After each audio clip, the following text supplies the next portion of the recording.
Warning, the following video has not been approved by the Comic Code Authority and is intended for mature audiences. Viewer discretion is advised. What is going on, everybody? Welcome back to another episode of The.Comic.Assassin. It's a Monday. It's been a minute since I've been able to drop a Monday video for you guys, just because of the holidays and all that good stuff. But yeah, this is the day where I just kind of give you a little bit of news and also giving you a little bit of a hint of what books you might want to be keeping your eye out for this upcoming new comic book day. So not a lot going on in the news. First off, another New Mutants trailer just dropped.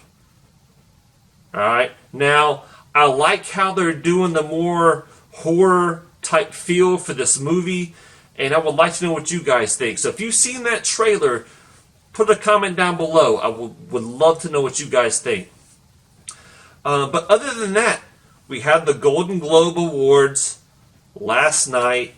Joaquin Phoenix wins the best performance in a motion picture as his portrayal of Joker. Well deserved. Well deserved. But not only that, also the composer got best score for a motion picture movie as well. So this is the first time, I believe, that a comic book movie has won 2 Golden Globe Awards. And they deserved it. They deserved it. Now, I have my arguments about these award shows in general, because nowadays it seems like I was looking at the list of nominees for the Golden Globe stuff, and I was like, haven't seen it, haven't heard of it. And sometimes with some of these award shows, like the movie hasn't even come out yet, right? And they're already being nominated for awards. And so, like, I'm kind of done with the whole award show thing, but I am totally glad that these 2 awards went to where they went, because they were well deserved. And I'm not saying that the other ones weren't. I'm just saying these people got to step up their game when it comes to the award shows. Like, it's weird now. It really is. It's weird. Also, Marvel has regained its rights to Hulk. First off, I never know they didn't have rights to it. It's one of those things where it's hard to keep up with which company, etc., has rights to this character or that character, but apparently they just regained rights to the Hulk, as well as Namor. Now, as far as Namor goes, this gives us a little bit more credence towards the thought that we're going to see Namor possibly in the next Black Panther movie. Because of, if you watched Endgame, there was those talk of the earthquakes underwater near Wakanda, and there's just that rumor that they're leading into Namor. So that there might be some more validity to that. Now, as far as Hulk goes, I don't care who owns Hulk. As long as you make Hulk better than what you've been portraying him as in these last few movies. Alright? Because, I'm sorry, if my Hulk is scared to smash, come on now. Don't do that to Hulk. Hulk cannot be scared to smash stuff. Alright? So yeah. Hopefully whoever has property rights to him, do it better than they did in the last 2 movies. That's all I'm saying. But let's smash what books are going to come out this week. Alright, so it's a little heavy week, but, it all comes to your personal flavor and everything else. Like, get what you want. But these are some of the top picks that I'm looking at. For indie, we have Butcher of Paris #2 coming out. This is from Dark Horse. I really enjoyed #1. I enjoyed the history aspect of it. So I'm definitely going to be checking this book out. We also have Kill Waddy Donovan #2, also from Dark Horse, coming out this week. That's another one that I really enjoyed #1, and I probably will pick up #2 as well. Dying is Easy #2. A lot of #2s coming out that I'm really enjoying. This is from IDW.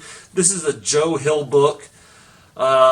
This is very dark, very humorous. I actually laughed quite a bit reading the number one. But yeah, it's a very dark concept. But I will probably pick up number two if I can get my hands on it. But my two top books for indie, I'm gonna say Teenage Mutant Ninja Turtles number 101. We're kicking off this whole new story arc. I'm kind of confused because I was under the assumption that Sophie Campbell was going to be doing the writing as well as the art. She's definitely doing the art, but now when it comes to writing, they're saying there's various writers. So I'm not sure what's going on with that, but it is kicking off a whole new story arc. So yeah, if you're a TMNT fan, definitely pick up 101. And then we have White Ash, number 1. This comes out from Scout Comics. It's a number 1. It had a pretty unique synopsis. And this is definitely one that I would recommend you guys checking out. Now, rolling over to DC, there's only a handful of books that I'm looking at. First off, Batman 86. Love it or hate it, I'm loving that Matina cover. That's the one that I'm probably going to go with. But, we're getting off of the Tom King run of Batman. James Tynion is now coming on.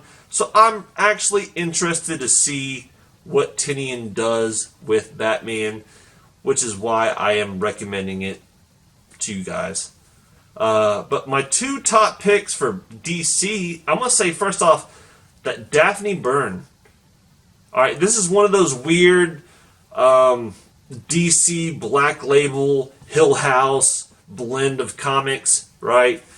But that cover A looks awesome. It looks scary. It's about it's dated into the 19th century, some seance type of stuff. Just check out the cover.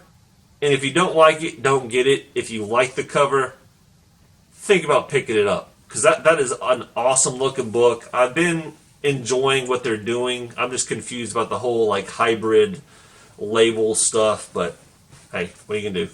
But my other pick is Catwoman number 19, and that Joelle Jones cover A. That is a sweet looking cover.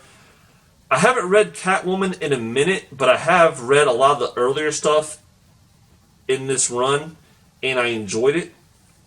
So, but that cover alone sold it to me. So yeah, I'm definitely going to pick up that Catwoman if I get a chance.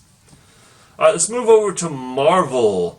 Alright, Conan Serpent Wars number 3. And I'm going to mispronounce his name, but it's cover B. And it's Kemen Cooley, something like that. Anyway, it's an awesome looking cover. And I will actually say, I am not a Conan fan. I'm not a big Conan fan, right? But I've actually really enjoyed the first 2 issues of this run. Just the character development they have going on here, the teamwork. You got Conan, Solomon Kane, Moon Knight, Dark Agnes. They're both in different timelines as well. I've actually really, really enjoyed this story, and I'm looking forward to number 3. And you have Moon Knight on this cover B that I'm talking about. Can't go wrong. That's one I would recommend. Ruins of Ravencroft is coming out. Now, if you read The Absolute Carnage and you enjoyed it, this is a book that you might want to pick up. If you read it and you didn't enjoy it, then I say pass on it. Alright, but this is kind of a follow-up on Absolute Carnage. And I'm actually in the middle of reading Absolute Carnage. I've liked what I've read so far, but I've heard mixed reviews. I've heard that it starts off really, really good, which is where I'm at, and then it ends kind of like I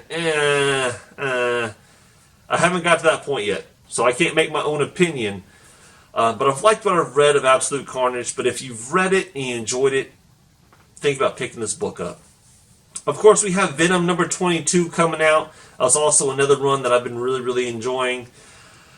But I will say, one of my other big top picks this week for Marvel, especially for the spec game, is Magnificent Miss Marvel number 11. This is already sold out on Midtown. it's already going for, or at least asking for, a 2 to possibly 3 times cover price on the secondary market. This is the first appearance of Storm Ranger. I haven't kept up with this series too much, but whenever you see a cover A being sold out days before New Comic Book Day, you know you have to keep your eye out for it. So if you're in the spec game, this is definitely one that I think you might need to keep your eye out for. But that's it, y'all. Those are the picks that I have. And once again, I'm just so glad to be back with you guys on a Monday. I got some stuff coming up here soon. I got some live stuff going on. So hopefully you can check that out. But with that being said, y'all, when you do go to your local comic book shop this Wednesday, or if you're shopping online, or however you are getting your books, this is Drewski, the Comic Assassin, wishing all of you guys happy hunting.